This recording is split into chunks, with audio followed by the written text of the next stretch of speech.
libuan ka mga bundles nga ukay-ukay ang nasakmit sa mga ahente sa NBI 7 sud sa usa ka subdivision sa Pahak, Lapu-Lapu City. Siluan mayroon din sa report.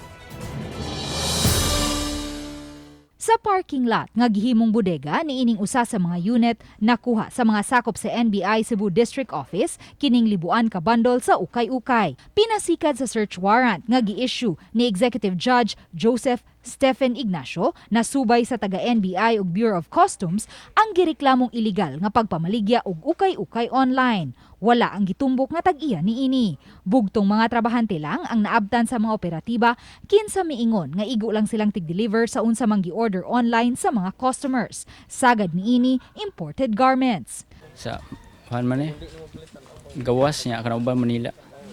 Gitataw sa taga Bureau of Customs nga wa kini moagi sa Port of Cebu ug posibleng sa ubang rehiyon kini nakalusot. Gi-transport yun sila nga via sea travel or land trip depending upon sa ilang style. Kaya ba na mga modernized na kayron ng mga innovative na kayong mga smugglers.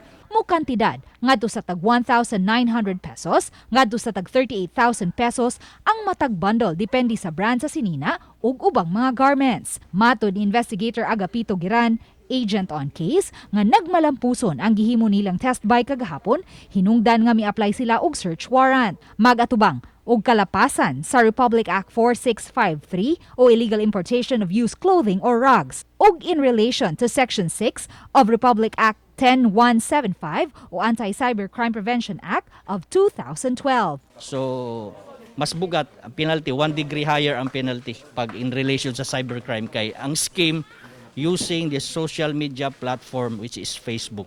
Uban ni Philip Patricio o Rod Prado, Luan Merondina, Balitang Bisdak.